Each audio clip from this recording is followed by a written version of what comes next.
Buenas noches a todas y a todos los presentes. Antes de comenzar, pues quiero agradecer a la Asociación de Amigos del Museo Arqueológico Provincial, a su director, a su presidente Julián, y al Museo Arqueológico Provincial de Badajoz y a su director Javier Era, pues que hayan tenido a bien incluir nuestra experiencia arqueológica en el Cerro del Castillo de Capilla. Y también quiero agradecer a mis compañeros del museo su esfuerzo diario, porque sin ese esfuerzo esto no sería posible. Y quiero también reconocer públicamente el orgullo que siento de pertenecer a este museo, ¿no? Una institución decana en la arqueología extremeña, para un arqueólogo extremeño que está formado en Extremadura, como es mi caso. Pues es motivo de orgullo y además doble, porque hoy puedo contarles parte de los resultados que han formado, que han integrado mi investigación doctoral en los últimos años.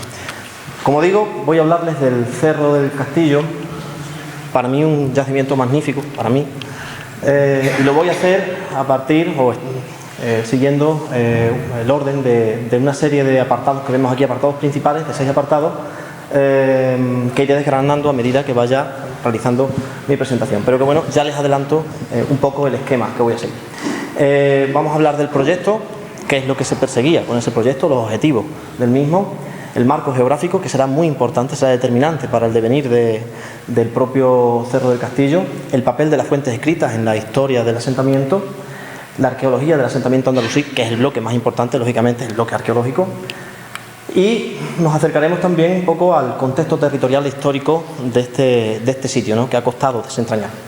Y abordaremos una serie de conclusiones ya para terminar. Bien, el proyecto, hay que decir que ha sido una iniciativa enteramente municipal, o sea, el Ayuntamiento de Capilla el que ha llevado a cabo estos trabajos con financiación propia y ha perseguido con ello dos objetivos principales. En primer lugar, ha pretendido la recuperación patrimonial del yacimiento. Para ello fue necesario la realización de una excavación arqueológica que en mi caso tuve el honor de poder dirigir, una excavación arqueológica que se alargó durante 8 años, 8 campañas intensas de excavación, muy largas, muy intensas, muy densas. Aquí hoy hay trabajadores y trabajadoras de esa intervención. ¿Se me escucha? ¿Muy bien? ¿Se me escucha mejor? Vale, perdón. Hoy aquí hay trabajadores y trabajadoras que... Es que se gira. Está vivo. Bueno, nos apañamos. Como digo, 8 años de campaña muy intensa y pueden dar fe los trabajadores y trabajadoras que hoy están aquí. Una excavación arqueológica que además se simultaneaba con los trabajos de consolidación y adecuación de las estructuras exhumadas, y todo ello para poder poner esos restos en valor y también a través de su estudio proceder a la difusión y divulgación al gran público. Al final todo esto tiene que revertir en la sociedad, un yacimiento público que se paga, los trabajos se pagan con dinero público, pues todo eso tiene que revertir. Y en línea con esa reversión a la sociedad es muy importante el segundo objetivo, la formación y empleo de la mano de obra local. Puedo dar fe de que entre el año 16 y el 23 toda la población activa de Capilla, demandante de empleo, pasó en algún momento por los trabajos que desarrollamos en el cerro. Y la mayor parte de estos trabajos han sido realizados por mujeres. Entonces, me parece también interesante, y además dentro de una zona rural como es en la que se ubica el sitio. Paralelamente y de forma complementaria a esos objetivos que se perseguían a nivel municipal, nosotros perseguíamos unos objetivos también, pero ya digo, de forma complementaria, desde el punto de vista de la investigación. Perseguíamos el estudio de la materialidad y la configuración espacial del asentamiento, es decir, intentábamos conocer desde un punto de vista físico todos los aspectos, todas las facetas de ese lugar, comprender su evolución, cómo evolucionó en el tiempo, cómo se desenvolvió, y con ello proceder a la caracterización del enclave para abordar cuestiones muy diversas, por ejemplo, el perfil socioeconómico de los ocupantes, el tipo de hábitat, las formas de explotación del medio, etc. También pretendíamos analizar el papel del sitio en su territorio, un territorio amplísimo del que hasta ese momento carecíamos de trabajo arqueológico de este tipo. Con ello también pretendíamos abrir nuevas líneas de investigación que esclarecieran esa articulación ocupacional de época andalusí, de época medieval, ¿vale?, en general, pero especialmente de época andalusí en el tercio oriental de la provincia de Badajoz. En cuanto a la localización y el marco geográfico, me parece un capítulo importante que hay que explicar, porque la gente no sabe, mucha gente no sabe dónde estamos. Dónde estamos en La Serena, quiero decir. Bueno, Capilla se encuentra, hablar de Capilla es hablar de los confines orientales de la provincia y especialmente de la parte sureste de la actual provincia de Badajoz. En los confines, en los límites con las provincias de Ciudad Real, pero especialmente con la de Córdoba. También es muy cercana a los montes, incluso hay veces que se llega a confundir y se incluye Capilla en la Siberia, pero Capilla administrativamente pertenece a La Serena, y también tengo que decirlo, hay gente en Capilla que no sabe que el Valle de La Serena está aquí, que es mi pueblo, y pertenece a la misma comarca, y estamos separados a 90 y pico kilómetros, ¿vale? Esa es la comarca de La Serena, un territorio amplísimo. Estaríamos hablando entre Serena y Siberia de un espacio tremendo de 3/4 de millón de hectáreas de pastos y dehesas, de montes también, pero principalmente de pastos y dehesas. Y esto va a ser muy importante en la Edad Media. Bueno, podemos decir que estamos también en un espacio en transición. En primer lugar, en una línea este-oeste se unirían lo que hoy son los territorios de la provincia de Badajoz con el escalón, el escalón rehundido, geológicamente hablando, de Extremadura, se uniría con la meseta a través del Valle de Alcudia y en un eje norte-sur, y esto me parece incluso más relevante, una vía de comunicación importantísima que cada vez más investigadores les reclamamos su importancia.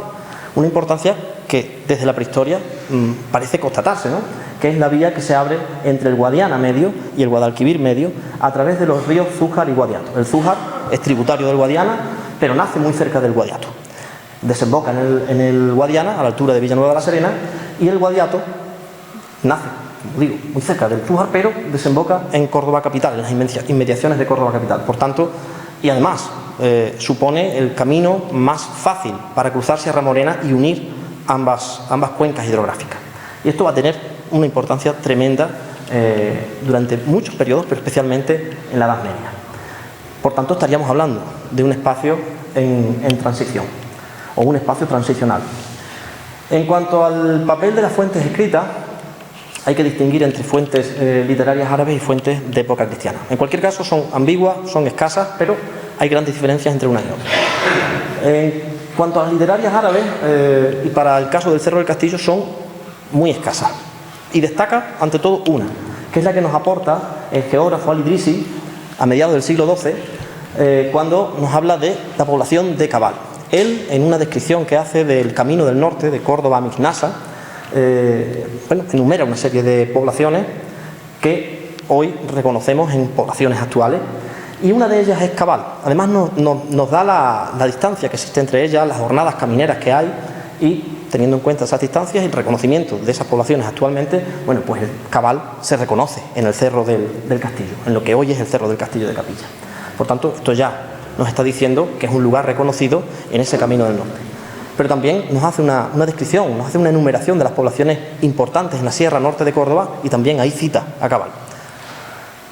Eso en cuanto a las fuentes geográficas árabes. Hay una fuente histórica, pero es muy escueta, que es la que nos aporta Ibn Abisar en la segunda, quizá con dudas, la escribe en la segunda mitad del siglo XIII, y nos viene a decir que por aquellos años Capilla cayó en manos cristianas. Por aquellos años es el año 1226, era cristiana, cuando Capilla es asediada por la corona castellana y pasa a manos de Castilla.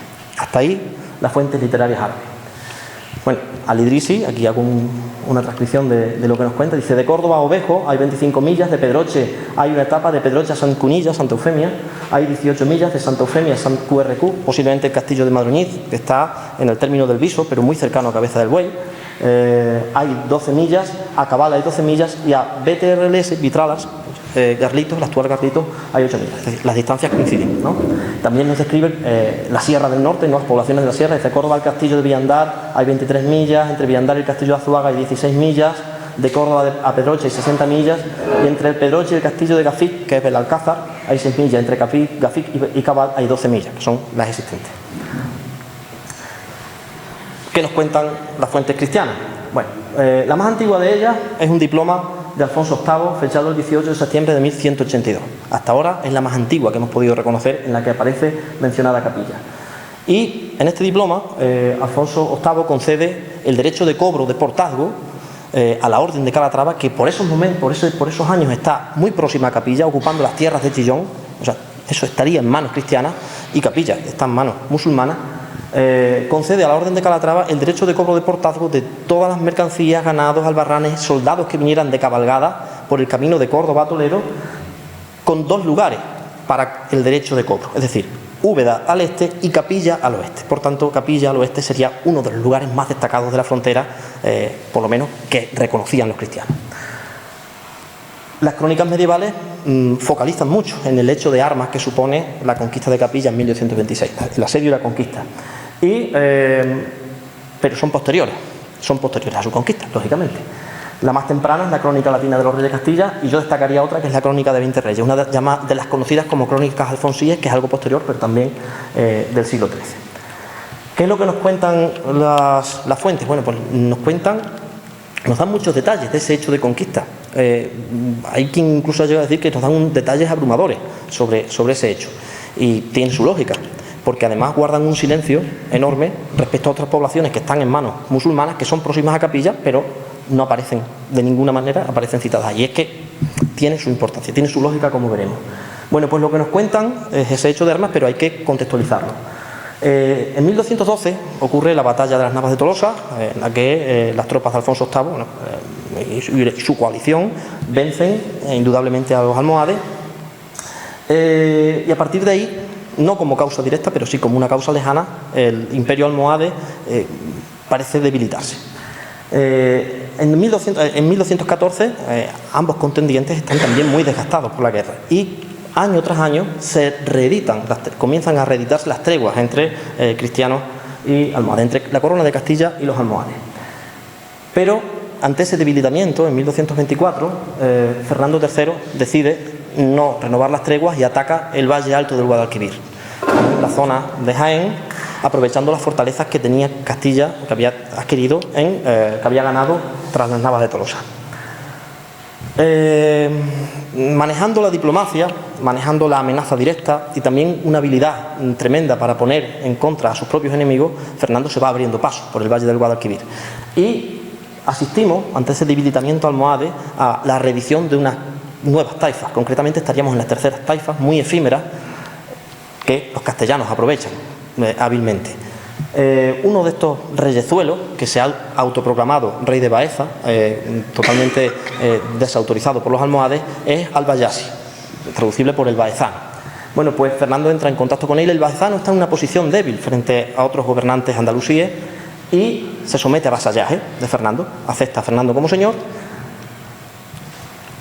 y Fernando arranca la concesión, por ese pacto de vasallaje, le arranca la concesión de 3 fortalezas, 2 de ellas situadas en esa zona nuclear de conflicto que está en Jaén, y una muy alejada de allí, que es Capilla.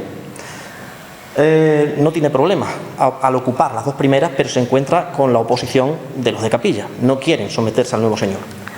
Y lo que nos cuentan las crónicas es que arma un ejército y él se persona ante Capilla y pone asedio a la fortaleza, un asedio que dura 3 meses y medio.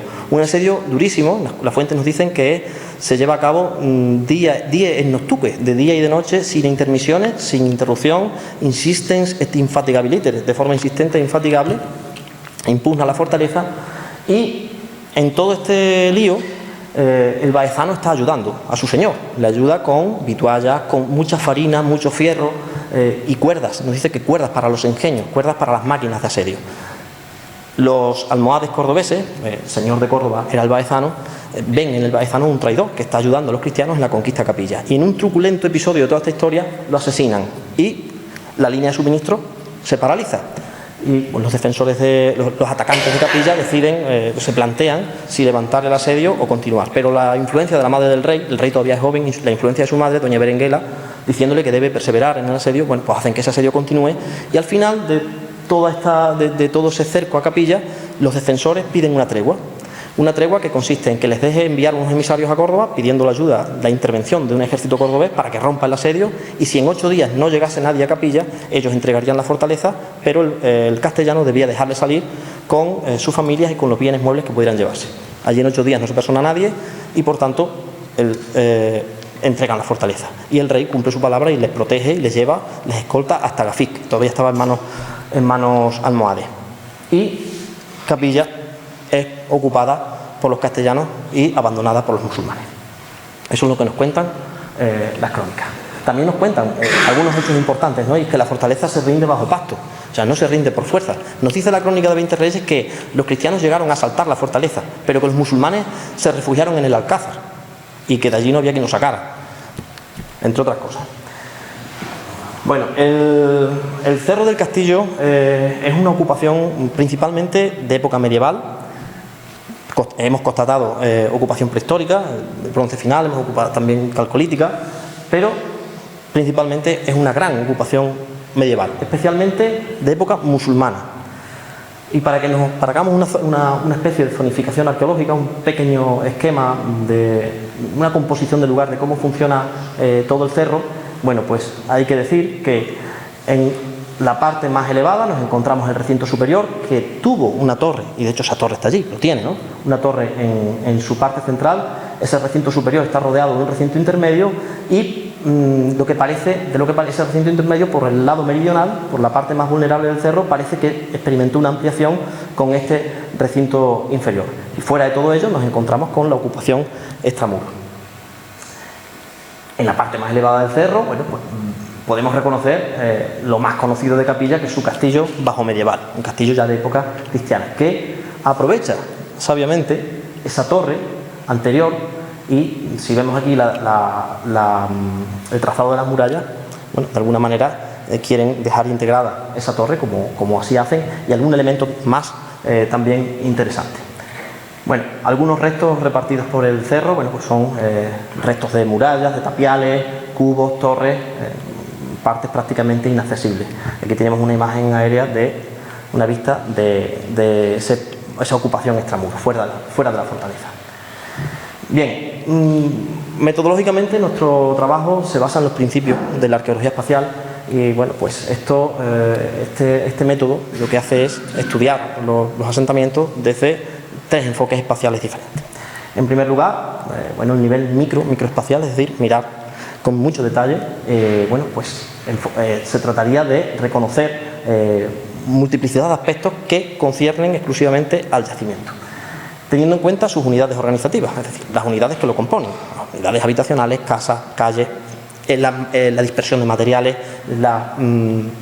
los porcentajes de reparto de esos materiales, la funcionalidad de estructura, y todo ello nos permite caracterizar el asentamiento, y entonces, y solo entonces, podríamos saltar al siguiente punto, que es ya el territorial, es el nivel mesoespacial. En este caso, bueno, pues intentar comprender cómo interactúa el yacimiento con el territorio del que forma parte, con el territorio en el que se integra y con los asentamientos que le fueron coetáneos, pero también cómo lo hace a lo largo del tiempo.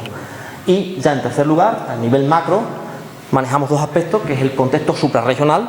Nosotros estamos dentro del Garb al-Ándalus, el Garb y el Sark, parte occidental, el Sark, parte oriental, estaríamos dentro del Garb al-Ándalus y con Córdoba como principal centro urbano de la zona. Córdoba y Capilla están separadas apenas 100 kilómetros y es el núcleo urbano principal, aparte de que es una zona en la que los núcleos urbanos en época andalusí son inexistentes. Quiero decir, el entorno de Capilla, un entorno amplio. Y el contexto histórico que manejamos es amplio también, desde las primeras taifas, es decir, desde el siglo XI al periodo tardoalmohade, que se yugula, se colapsa, termina con esa conquista castellana de 1226. Bien, comenzando a describir un poco los trabajos arqueológicos y teniendo en cuenta esa zonificación que pergeñaba antes, bueno, pues en el año 2016, cuando comenzamos nuestros trabajos en el castillo bajo medieval, que era el objetivo de esa campaña, entre el año 16 y 17, bueno, pues constatamos la presencia de esta torre, pero la torre se reconocía, pero constatamos su antigüedad. Era una torre anterior a la época cristiana.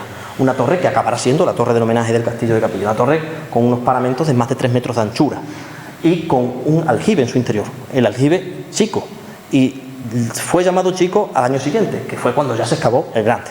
O sea, es básico, aljibe grande y aljibe chico, 2 elementos de época andalusí que habría que poner en relación por su calidad constructiva y su características edilicias, con una fortaleza mucho mayor, ¿no? Con todo ello, en el año 18 planteamos una batería de sondeo en la parte exterior, en la parte nororiental del castillo bajo medieval, y teníamos en cuenta también la presencia de un muro que avanzaba más allá de esta esquina del castillo, este muro que está aquí, con unas características diferentes, absolutamente diferentes al resto de la fortaleza ya cristiana. Un muro con un zócalo de mampostería potente, encintado, de mampostería encintada, con un segundo cuerpo de tapial en la parte superior. Bueno, pues realizamos esos sondeos y pudimos identificar pues todo el cierre de lo que había sido el alcázar, el recinto superior. Y además constatamos la presencia de una torre en la esquina oriental de esa fortaleza, que tenemos aquí, esa torre, y comprendimos que esa torre, pudimos observar que esa torre era un añadido ya de época almohade a una fortaleza que era anterior. Dentro de esos recintos defensivos, el que mejor conocemos, porque han sido más intensas las intervenciones en ese punto, es el que reconocemos como inferior. Y también porque es el más accesible. Les aseguro que sacar tierra de aquí es complicado. Bueno, pues la sorpresa fue, pudimos constatar parte de los cierres de la muralla oeste y de la muralla sur, incluso la puerta en la última campaña, en el año 23, la puerta de acceso a la fortaleza. Y la sorpresa fue, pues que constatamos una ocupación permanente de carácter doméstico dentro de ese recinto. Normalmente los castillos rurales, hasta donde alcanzamos, parecen no ocuparse. También es verdad que se han excavado poco. Los que se han excavado prácticamente están en el sureste de la península ibérica. En este caso constatamos ocupación permanente, y permanente al menos desde el siglo XII hasta el final de la ocupación. Un hábitat que aparece integrado por varias viviendas, algunas de ellas en sus fases más antiguas con patio central. Esto parece que no es importante, porque todos pensamos en las casas andalusíes, el modelo de casa andalusí con casa patio central, que es lo más normal del mundo. Bueno, pero no es así en Capilla. Solamente constatamos un patio central en una vivienda en una fase antigua. A medida que avanza el tiempo, los patios van desapareciendo. Se constatan pocos y cuando lo hacen no están en el centro de las viviendas, están en un extremo o bien son antepatios.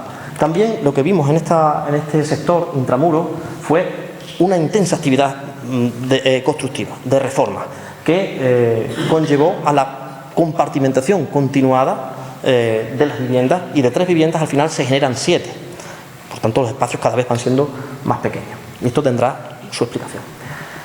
Aquí vemos la casa de la muralla, una casa que, como su propio nombre indica, se adosa a la muralla occidental, a un quiebro espectacular que realiza esa muralla, que ahora explicaremos, y es la casa más amplia que hemos documentado en Capilla, pero no tiene patio central. Todos los espacios, al menos en su última fase de uso, están ocupados, y lo constatamos por los potentes niveles de teja árabe que colmataban todos esos espacios.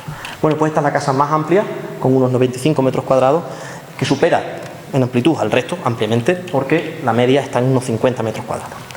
Bueno, la arquitectura de estas casas es muy sobria, muy sencilla. Están levantadas con piedras del sitio, trabadas con barro, con cuarcitas trabadas con barro, y hemos constatado la presencia de algún tapial, de algún segundo cuerpo de tapial. En cuanto a la organización interna, bueno, pues en este caso presenta 4 estancias. Estas de las que más tiene, pero normalmente tienen 2, incluso una estancia en esa fase ya tarda-almohade, que es la que mejor hemos podido reconocer. Los suelos, bueno, pues son enlosados de cuarcita o tierra batida, y curiosamente nos encontramos hogares prácticamente en todas las estancias. Esto tiene que ver también un poco con la organización de las familias musulmanas, ¿no? En una misma vivienda conviven varias células conyugales que pueden reconocerse por esa presencia de hogares. Encontramos hogares muy sencillos, no diferenciados, apenas diferenciados, que quiere decir que el fuego se enciende directamente sobre el suelo. También hay que decir que están muy bien adaptadas al rigor topográfico del sitio. En el Cerro del Castillo, dar 3 pasos supone subir o bajar 1 metro, así que están realmente bien construidas. La excavación de esta casa, y especialmente su parte trasera en relación con la muralla, nos permitió reconocer una reforma de ese lienzo defensivo y constatar la presencia, el añadido de un segundo cuerpo de tapial que reduce notablemente la anchura de la muralla, y es una reforma que vinculamos al periodo almohade, una reforma de una defensa que ya era anterior. También esa casa nos permitió reconocer un enterramiento curioso, en un ángulo muerto de la vivienda, concretamente aquí, en ese punto, pudimos excavar un enterramiento que se realiza sin fosa. La deposición del individuo fue directamente sobre escombros y además no se excava fosa y se le recubre con un pequeño túmulo para protegerlo. Pero la curiosidad es que aparece con el brazo derecho junto a la parte del cuerpo y el izquierdo aparece flexionado sobre el abdomen. La cabeza está orientada, la cara está orientada al este y el propio enterramiento con la cabeza está orientado al sureste.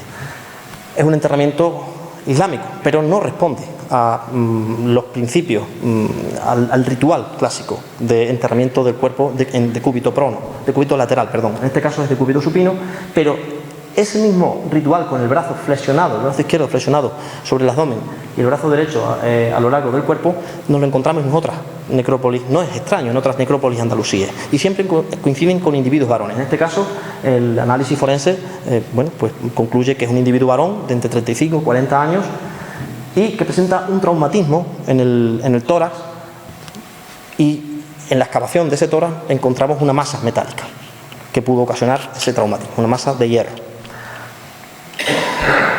El hecho de no excavarse en fosa y el hecho de disponerse así en este lugar, que no es un lugar cementerial, pues nos lleva a contemplar, y estratigráficamente se documenta en ese nivel de destrucción, pues nos estaría hablando de la premura con la que tiene que realizarse ese enterramiento y en ese contexto de violencia al final del asentamiento.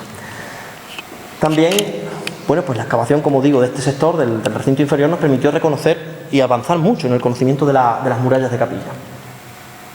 Aquí tenemos la vista de un tramo de más de 30 metros de longitud de esa muralla occidental que, describe un quiebro muy importante. Lo fácil hubiera sido pues coser todos los peñones, como viene siendo, ¿no? Coser todos los peñones y venir hasta aquí. Pues se describe un doble quiebro que nos deja, en avanzada, este peñón sobre el que se levantó una torre que vemos aquí.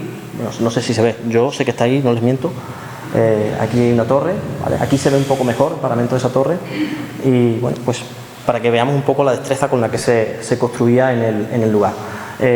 La muralla presenta un zócalo de piedra, que no es lo habitual, un zócalo de piedra inusitadamente alto, llegan a alcanzar hasta los 10 metros de altura, sobre el que luego se dispone un segundo cuerpo de tapial, del que no conocemos su altura definitiva, y además hay que añadir la altura que le proporcionaban las propias defensas naturales sobre las que se asientan, ¿no? Esos crestones de cuarcita.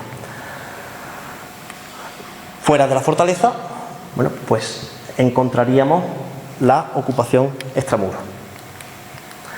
Una ocupación extramuros que pudimos excavar a partir de una excavación más antigua.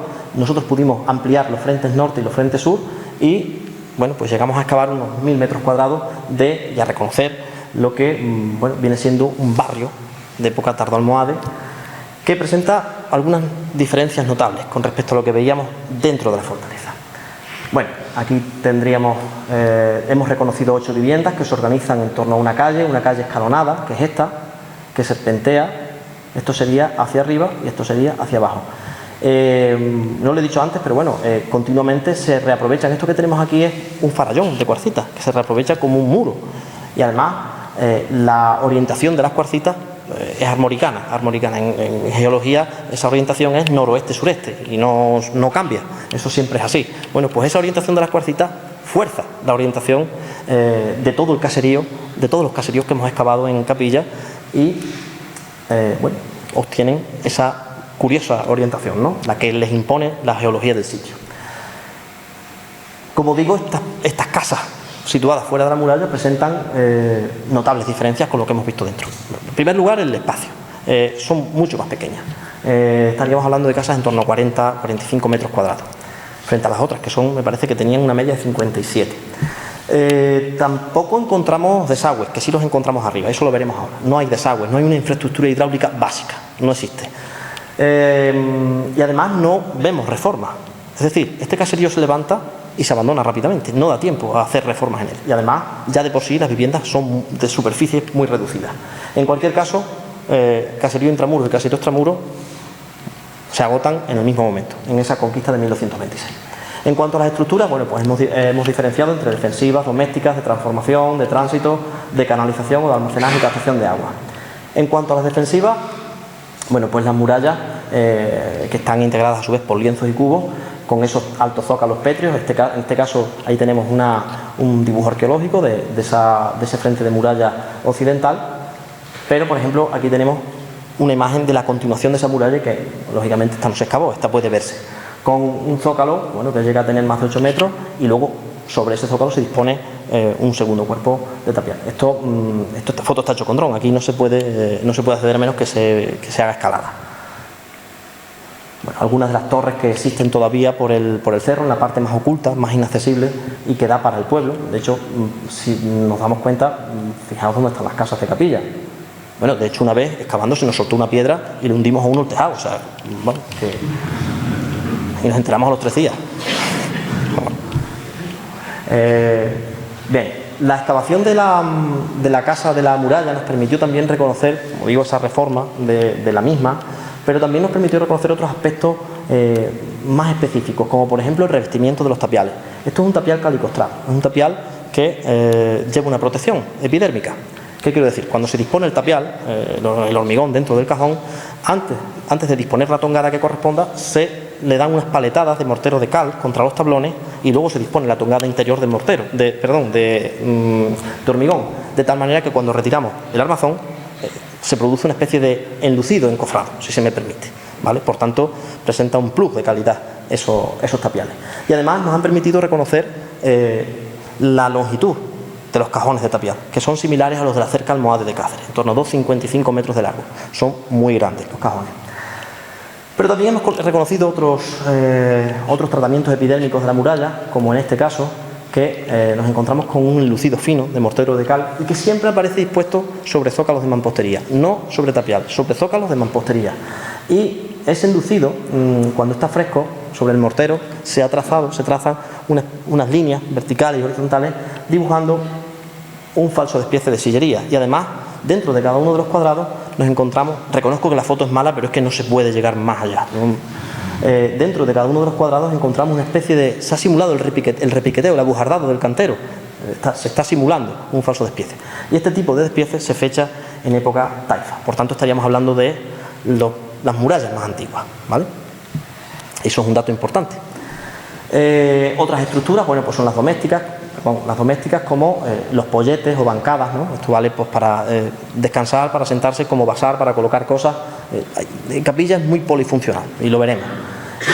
Y otras estructuras, bueno, pues son los hogares. En este caso es el hogar más diferenciado, más cuidado que hemos encontrado, que bueno, pues está compuesto por una torta de arcilla refractaria, que es donde se encendía el fuego, dignificado con una baldosa en su centro, y al fondo y contra la pared nos encontramos con 2 tejas árabes que además aparecieron in situ, perfectamente colocadas, 2 tejas árabes contrapuestas por su lado cóncavo, ligeramente inclinadas, y en la base de ellas, bueno, pues se introducirían los carbones y sobre ellas se podría poner a modo de anafe o anafre la vasija que correspondiese, o el recipiente, para poder calentar líquidos, cocinar, etcétera, sin necesidad de introducir la pieza entre las brasas.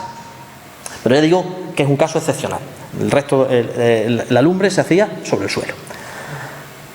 Hablaba de los desagües que no hemos constatado en la ocupación extramuros, pero sí los constatamos en la ocupación intramuros.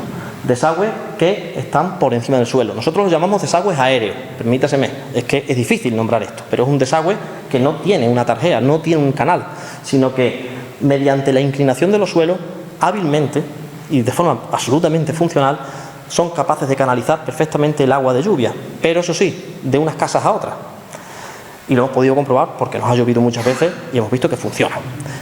Desagües aéreos que se abren en la base de los muros y que evacúan el agua de lluvia. Esto es lo más que podemos alcanzar en la tecnología hidráulica doméstica en capilla. Ya digo, en el recinto intramuro, recinto inferior, fuera no hay desagüe, con lo que ello supone. Otro tipo de estructuras son las de tránsito, por ejemplo, las escaleras. Reconozco que no son las escaleras del Turuñuelo, pero son 2,5 metros de altura conservados de una escalera con 5 peldaños. Imaginemos cómo son los peldaños de grandes, y esto nos encontramos este tipo de escaleras en la mayor parte de las viviendas de Capilla. Es decir, la ausencia de espacio hace que se busque espacio en altura. No sabemos si espacio vividero o para trojar o para almacenar, pero la mayor parte de las casas tuvieron doble altura.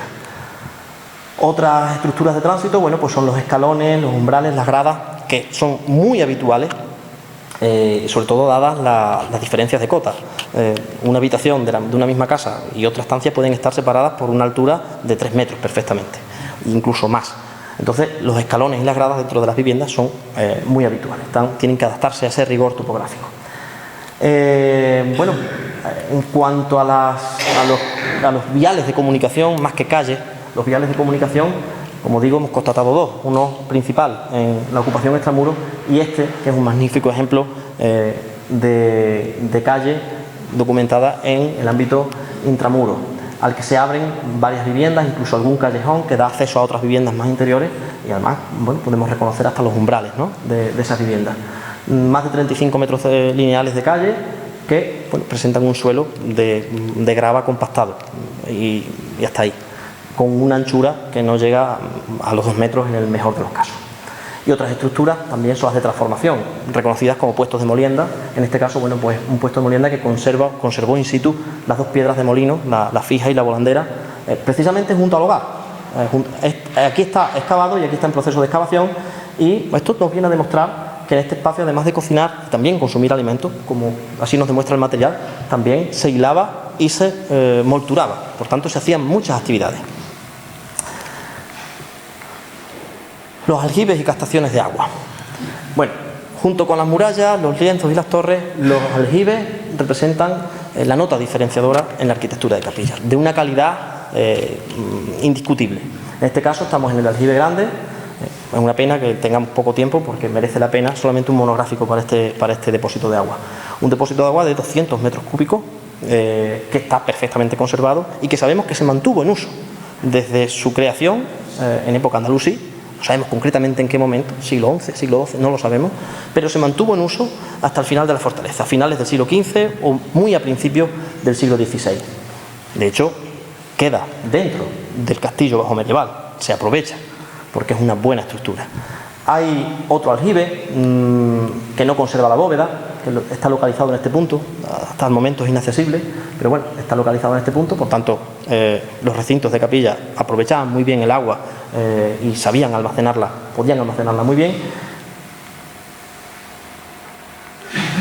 Otro aljibe es el chico, el que está dentro de lo que luego fue la torre del homenaje. También lo que queda de él, por lo menos, demuestra una gran calidad constructiva.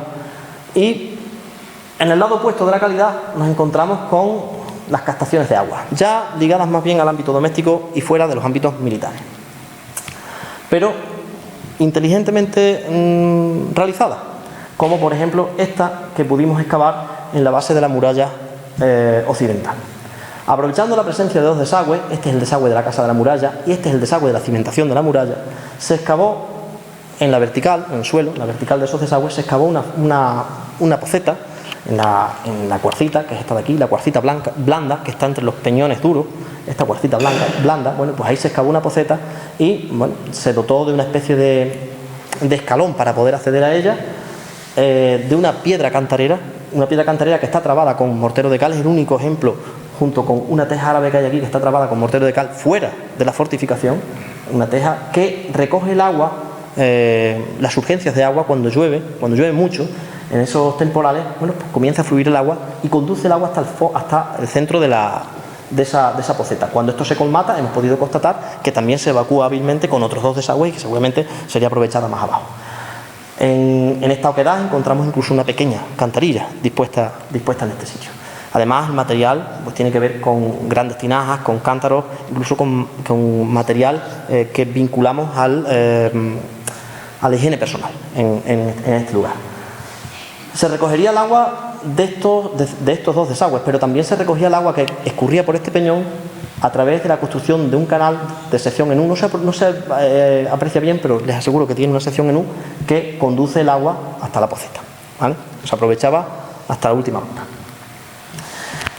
Los materiales arqueológicos, bueno, pues son muy numerosos y se han organizado en una lista tipo que nos ha ofrecido, que nos ha arrojado un total de 85 tipos.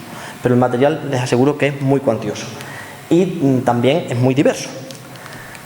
Un material que a su vez, bueno, que podemos reconocer dentro de esa lista tipológica en cerámica, objetos de piedra, objetos de cobre bronce, objetos de hierro, de plomo, de vidrio y pasta vítrea, de hueso y otros. Y se agrupan en una lista de objetos, desde un punto de vista morfológico y funcional, se agrupan en una lista también muy articulada. Nos demuestra que ese material era muy diverso. Materiales relacionados con el almacenaje y transporte, ¿no?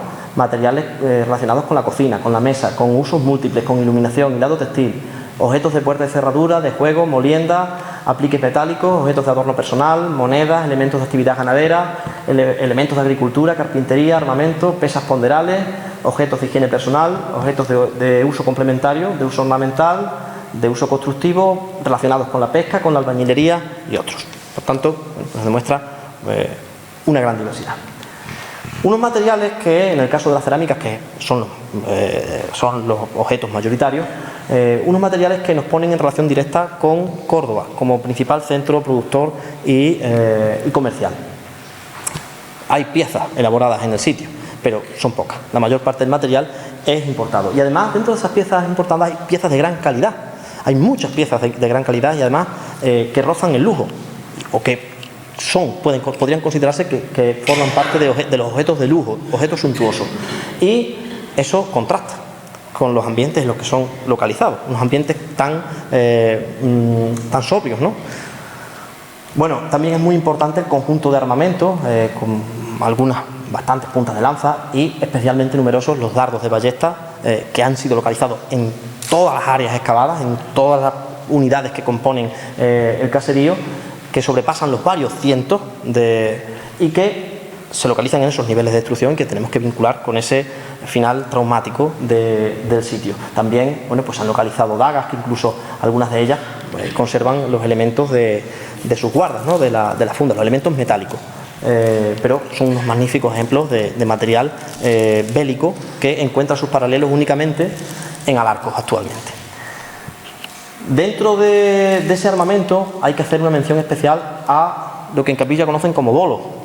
Estos son cantos rodados de cuarcita, que geológicamente, grandes cantos rodados de cuarcita, que geológicamente no pueden estar en el cerro. Estos cantos han llegado por el aire, han llegado volando. Esta fue la munición de las catapultas. Y algunos de ellos, bueno, pues presentan toscas cruces de piedra talladas por repiqueteo. O sea, no queda duda de la factura de los autores de esta historia.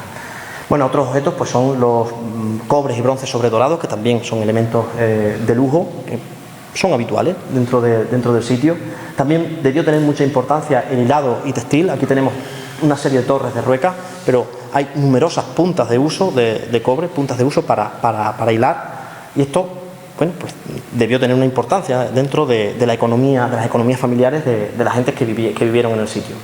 También, bueno, pues son habituales las plaquitas de hueso pulidas que formarían parte de la taracea de cajas de arquetas, ¿no?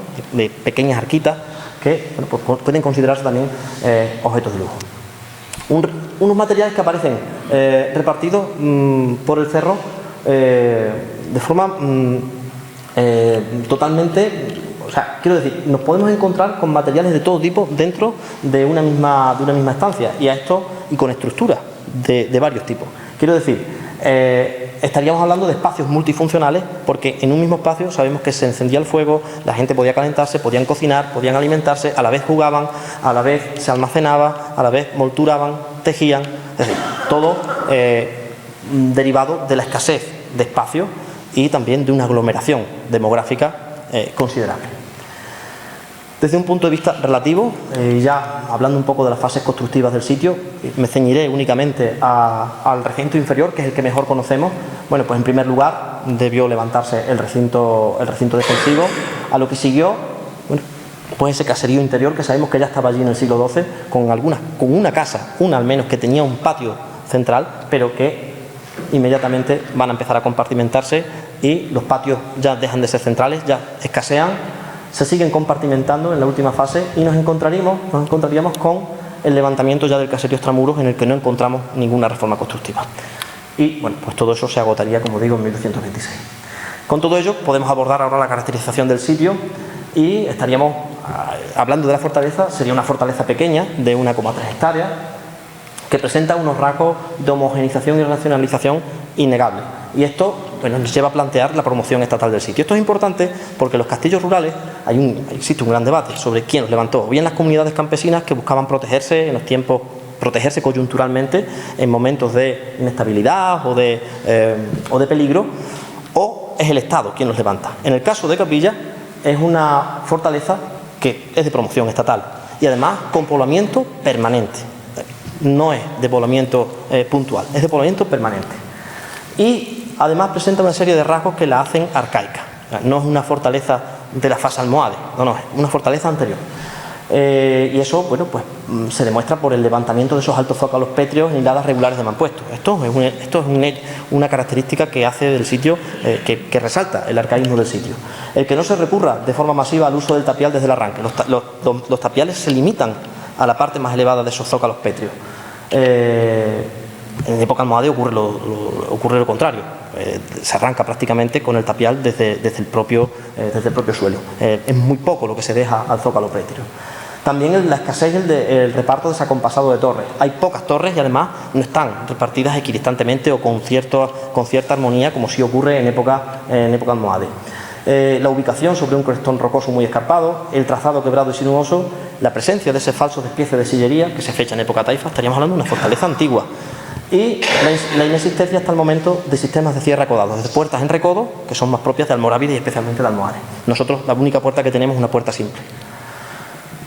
Como rasgos principales, ya hablando del hábitat, bueno, pues se debe adaptar a una topografía difícil, con estrechos viales de comunicación, el recurso al aterrazamiento, o sea, si no, a terrazas aquí no se puede construir, las plantas irregulares de esas viviendas, la articulación del espacio doméstico en 2-3 estancias, el carácter polifuncional de los espacios, la existencia de segunda planta, la sobriedad de los acabados interiores y la sencillez de las estructuras y la inexistencia de una infraestructura hidráulica doméstica. Tenemos esos desagües aéreos en el recinto inferior, pero no tenemos atarjeas, no hay pozos de aguas negras ni hay letrinas. Y esto en una ciudad, en el mundo andalusí, esto es impensable. En este caso estamos hablando de un lugar en el mundo rural, es una fortificación rural. Pero hay diferencias entre las zonas intra y extramuros.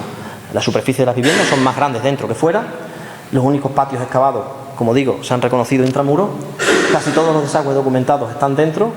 Y hay una intensa actividad reformadora en ese espacio intramuros frente a una casi total ausencia de remociones en las casas extramuros. Y ya abordamos el contexto histórico. Capilla se va a situar en la frontera, pero en la frontera a lo largo del tiempo. Y esto le va a imprimir un carácter fronterizo innegable, que va a explicarnos muchas cosas de esas singularidades que presenta este sitio. Es un castillo rural en los límites de la taifa de Badajoz con Toledo, Sevilla y Córdoba. ¿Pertenece a la taifa de Toledo? No lo sabemos. Terrón Albarrán ya en su momento vino a decir que el río Zújar puede considerarse el límite entre Toledo y Badajoz. Capilla está en la margen izquierda. Yo quiero pensar que perteneció a la taifa de Badajoz, pero eso lo pienso yo, no lo sabemos. Pero sí que es un castillo rural en la frontera, de Badajoz con Toledo, Sevilla y Córdoba. 4 taifas que además van a estar enfrentadas prácticamente durante todo el periodo. Ya de por sí está en una frontera complicada. Pero esa situación fronteriza no acaba con el final de las taifas. En 1085 Toledo es conquistada por los cristianos y al sur de Toledo, al sur del Tajo, se va a abrir una amplia banda de territorio de más de 200 kilómetros de largo hasta el Guadalquivir, hasta el norte de Guadalquivir, que va a perdurar. Esa banda fronteriza va a perdurar hasta la batalla de las Navas de Tolosa, hasta 1212. Y va a ser, durante un siglo y pico, entre 1085 y 1212, va a ser ferozmente disputada. Pocas batallas campales al arco y las Navas, 1195 al arco y las Navas 1212, pero va a haber un conflicto continuado. El doctor García Fitz, además, define esta frontera como una frontera caliente, en la que el conflicto es prácticamente diario. Se trataba de hacer el máximo daño al enemigo, pero con el mínimo coste. Con el mínimo coste para el que hace el daño, claro. Ya durante el periodo almorávide y ante el debilitamiento almorávide en la primera mitad del siglo XII, bueno, pues se producen, aprovechando ese debilitamiento, se producen avances cristianos por la Mancha, es decir, en la banda de territorio paralela a la provincia de Badajoz, paralela por el este, se producen avances a lo largo de ese siglo XII. Incluso se ha llegado a hablar de que esos territorios que hoy pertenecen a esa parte oriental de Badajoz constituyeron en su momento una barrera defensiva contra la presencia cristiana, una barrera defensiva que levantan los almohades, ¿no? Capilla va a situarse en ese punto. Además, es una frontera, como digo, va siendo una frontera en tiempo largo. Y la Orden de Calatrava ya se va a situar, va a tomar todos estos territorios, va a apoderarse de todos estos territorios en la segunda mitad del siglo XII. Y va a estar muy cercana a Capilla. Y esto va a ser así incluso posiblemente hasta después de 1195. En 1195, la batalla de Alarcos, los almohades vencen a los cristianos y parece que la frontera va un poco más al norte. Pero hay quien pone en tela de juicio esto y nos dice que algunos territorios, por ejemplo, zonas situadas en las inmediaciones de Capilla, quedan todavía en manos cristianas, con lo cual esa frontera se complica, una frontera que sigue siendo intrincada. ¿Qué pasa entre ese periodo de 1212? Bueno, pues el enfrentamiento no para. En 1212, el enfrentamiento entre cristianos y musulmanes, bueno, pues se salda con la victoria rotunda de los cristianos y comienza a producirse ese contexto de disolución del califato almohade que van a aprovechar los castellanos. Se intensifican las incursiones cristianas, la Orden de Calatrava vuelve a recuperar los territorios que tenía al este de Capilla y se planta otra vez a escasos 18 kilómetros del Cerro del Castillo. Pero hay un personaje que entra ahora en juego, que es Alfonso Telles de Meneses. Alfonso Telles de Meneses, en 1209, 3 años antes de las Navas, obtiene el señorío de Montalbán. Y con ese señorío él puede expandirse sobre territorios musulmanes por los montes de Toledo. Es decir, él va a ser el conquistador de lo que luego sería la Siberia extremeña, los territorios al sur de los montes de Toledo. Alfonso Telles de Meneses es un magnate cercano a la corona, que viene a la frontera a purgar sus culpas. Él se ha portado mal con los cristianos y bueno, pues va a expandirse sobre territorio musulmán porque se le cede ese señorío. Y él lleva a cabo una guerra total. De hecho, cuando Fernando III ataque el valle del Guadalquivir, se lleva como avanzadilla a Alfonso Telles de Meneses, que es el que va a acaudillar sus tropas de choque en las correrías es el que primero entra en combate con las poblaciones que primero ataca a las poblaciones del Guadalquivir. En cualquier caso, él ya está instalado ahí en 1209, incluso hay episodios que nos cuentan que llega a tomar Alburquerque y resiste ahí los envites de los almohades. El caso es que, bueno, él va a ser el conquistador de esta zona y se va a plantar en 1214 ya en la zona de Alcocer, Lares, y eso lleva a la frontera por el norte, pues a escasos 20 kilómetros de Capilla. También él va a vender esas conquistas, las va a vender al arzobispo de Toledo, pero el arzobispo de Toledo le permite seguir cobrando el diezmo para hacer frente a las incursiones almohades que quieren quitarse a los cristianos de encima, ¿no? Este es el panorama que nos encontraríamos en las vísperas de la conquista de Capilla.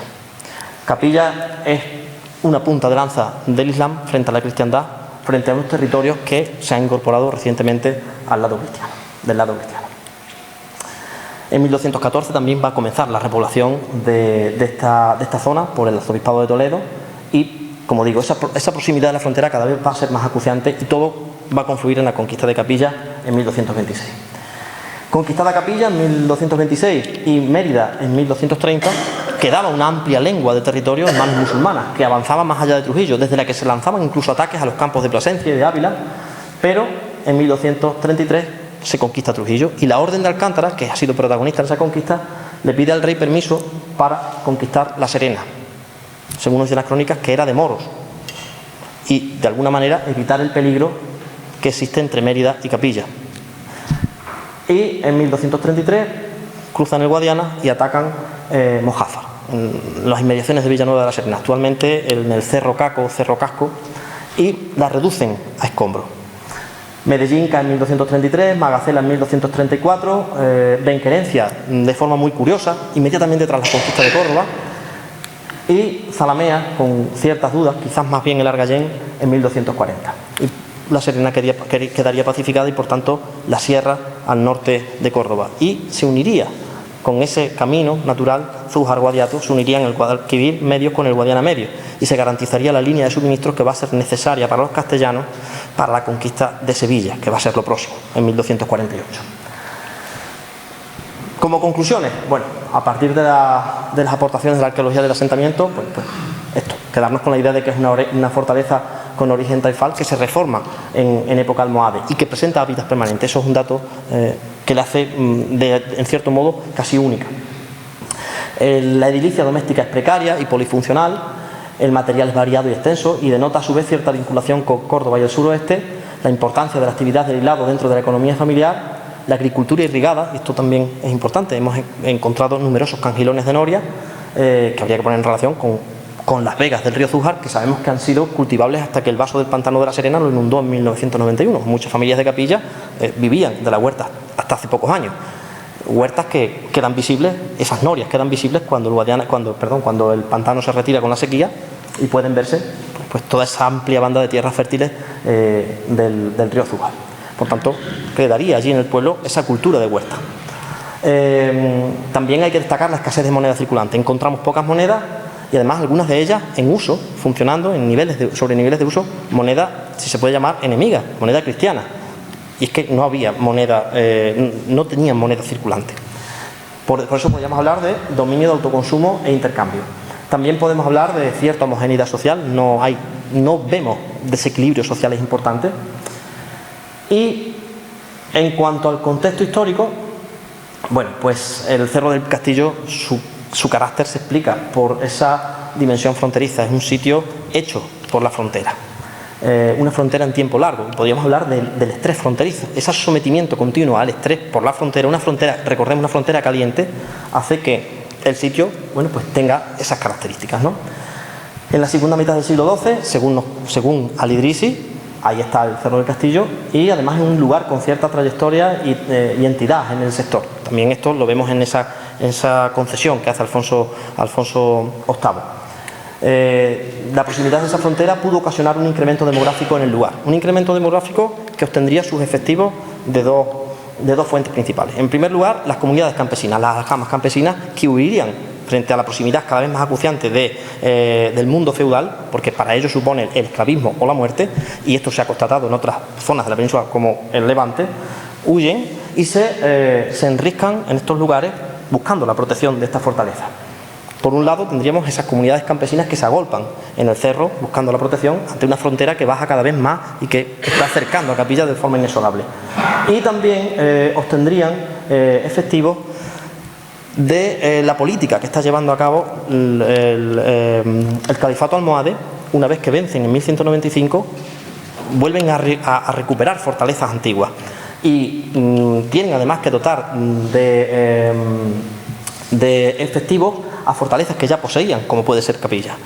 Detrás de este hecho parece que está ciertos vacíos demográficos en Córdoba capital, hasta 1100, que responderían al desplazamiento al norte de tropas acantonadas hasta 1195 en la ciudad. A partir de 1195 parece que hay ciertos vacíos demográficos en Córdoba capital, y se debe a eso, ¿no?, a la movilización de tropas hacia el norte para dotar de efectivos estos lugares. Por tanto, comunidades campesinas que se agolpan aquí, pero también guarniciones militares que están ocupando estos lugares. Y esto nos explicaría esas compartimentaciones continuadas de los espacios domésticos. Y ya por último, bueno, pues la importancia del sitio puede explicar la inclusión de Capilla entre las fortalezas entregadas por el baezano Fernando III. Recordemos que Fernando arranca la concesión de tres fortalezas. Dos de ellas tienen sentido porque están en el valle alto del Guadalquivir, están en esa zona de conflicto, pero una está muy alejada. Y cierro ya con este mapa, que era el de antes, y es que Capilla, en las vísperas de su conquista, era un lugar deseado por ciertas personas y ciertas entidades. En primer lugar, los territorios de la Orden de Calatrava, que ven en Capilla una amenaza y además un tapón para su expansionismo hacia el oeste. Los territorios del Arzobispado de Toledo, que los ha comprado Alfonso Telles, y además Alfonso Telles sigue por ahí todavía, que ven en Capilla un tapón también para su expansionismo hacia el sur. Capilla además, conquistar Capilla permitiría el acceso a 500.000 de hectáreas de pastos y dehesas, con lo que ello supone en la Edad Media, y lo traducible en rentas para quien poseyera ese amplio espacio. Cuando Fernando III se sienta con el baezano a negociar, es consciente de todo esto, porque Alfonso Telles de Meneses es una persona cercana a la corona, además es un hombre de la corte, pero también el arzobispo de Toledo, Rodrigo Jiménez de Rada, es muy cercano a la corona, y también la Orden de Calatrava está presente en esa conquista del Valle Alto del Guadalquivir. Es decir, todos son cercanos a Fernando, y Fernando sabe de este problema y sabe de la importancia del sitio. Por eso arranca la concesión de esa fortaleza, de ese lugar al baezano. Y quiero ya cerrar con una nota que nos da la Crónica Latina sobre lo que ocurre inmediatamente en Capilla tras su conquista y que podría ilustrar lo que quiero explicar. Nos dice la crónica que el propio arzobispo de Toledo, don Rodrigo Jiménez de Rada, junto al obispo de Palencia, personados en el lugar junto al rey y otros grandes hombres, personados en Capilla tras su conquista, y cito del literal: tras purificar la mezquita de moros de toda mancha de superstición mahometana por virtud de nuestro Señor Jesucristo y de su victoriosa cruz, dedicaron la iglesia a nuestro Señor Jesucristo, celebrando la misa y los divinos oficios con gran gozo. Y nos preguntamos, bueno, ¿y quién es el obispo de Palencia? Bueno, pues el obispo de Palencia en 1226 era Tello Telles de Meneses, hermano de Alfonso Telles. Es decir, ese día estaban allí todos los que ambicionaban las posibilidades que representaba la caída de Capilla, pero ninguno obtuvo lo que deseaba. Pues será Fernando III, la corona, quien detente la tenencia de Capilla otros 10 años más, hasta 1236. Una vez hubo concluido la conquista de Córdoba y de La Serena, es decir, una vez queda expedito y pacificado el camino natural del Zújar Guadiato, vital para garantizar las líneas de suministro castellanas en el sostenimiento de la guerra y la conquista del Valle Medio del Guadalquivir, que se traducirá en la conquista de Sevilla en 1248. Solo entonces Fernando III entregará Capilla, y lo hará no a la Orden de Calatrava, ni a Toledo, ni a los Telles de Meneses, sino a la Orden del Temple, demostrándonos su habilidad en el manejo de los contrapesos del poder. Y eso es todo. Muchas gracias.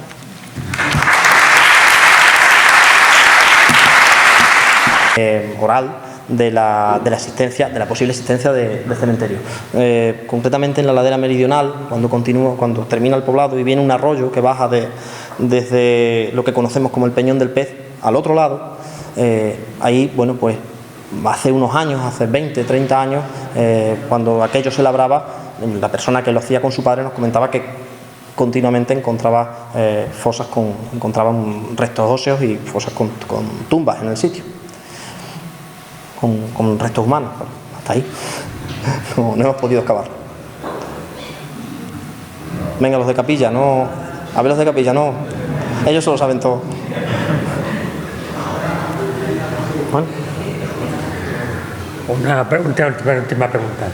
Entonces, ¿qué se debe suponer cuando los cristianos ocupan la población, el castillo, echan a los musulmanes, abandonan, y por eso quedaría todo eso prácticamente intacto, ¿no? Claro. Lo que hemos constatado es que una vez que se produce ese asedio y que concluye, el lugar se abandona, no hay preocupación. Y además nos dice la crónica que antes de irse, el rey ha dejado reparados los muros y además guarnecida la fortaleza con máquinas. De las máquinas las mete dentro, parece, y guarnece los muros. Y efectivamente, hemos constatado esas remociones, se constatan. Y además en ellas incluso se aprovechan, ahí sí, se aprovechan los cantos rodados, ¿no? Los robaños, se meten allí, ¿no? Y se ve muy bien la línea de reparación. Pero entendemos que por lo que vimos en los sondeos que realizamos arriba, eso se abandona pronto, y la fortaleza al final, por cuestiones prácticas, se reduce a lo que luego será ya el castillo bajo medieval que conocemos. Pero el lugar se abandona, no encontramos preocupación, no hay. Esa es una suerte porque ha permitido recuperar todo el material musulmán. ¿Hay algún proyecto de siguiente?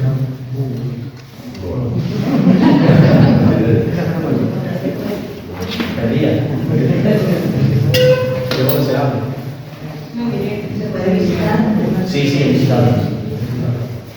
Visitable desde el primer momento, porque yo diría que aquello tiene ya ciertas adaptaciones para que un punto interpretativo como es accesibilidad, no es accesible, pero sí es mínimamente accesible para que se pueda visitar una niña y no esté de uso abierto.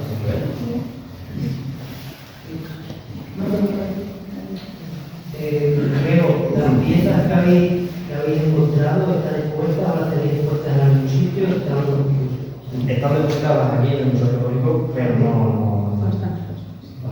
Recientemente, además, que hemos procedido al inventario de la mayor parte de ese material. Mi compañero Andrés, que está aquí hoy, y yo, hemos pegado un palizón y bueno, él ha alucinado con el material, pero está en los fondos del museo. ¿Y para cuándo?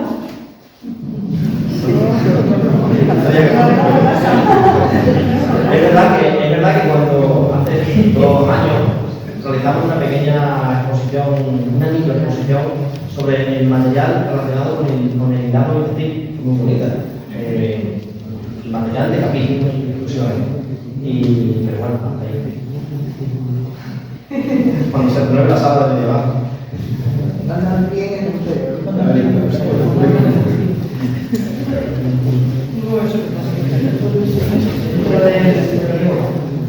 Dentro de las piezas que habéis localizado, ¿cuál de ellas te puede resultar a ti personalmente un hallazgo más?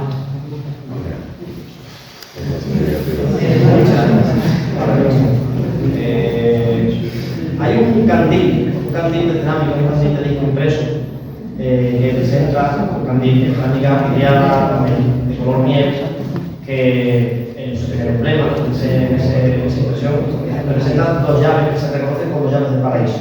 Es una pieza muy interesante, son muchas, ¿no? Pero por contarte una que es muy curiosa. Esa es una pieza que se fecha en el almohade, sabemos que se elaboró en Córdoba, porque hasta ahora Córdoba Capital es el único centro productor de candiles de disco impreso, y presenta las 2 llaves del paraíso. Y quien lo estudió, y además fue el profesor Zozaya, él nos dice que realmente para iluminar, más que para iluminar, es un reconocimiento, una especie de galardón, de reconocimiento que hace el Estado almohade a las personas que les ayudan a su implantación. Y ese candil acabó en capilla. Y es un candil que puede fecharse con eso, según en el último cuarto del siglo XII. Y es una pieza muy curiosa. Si es así como dice,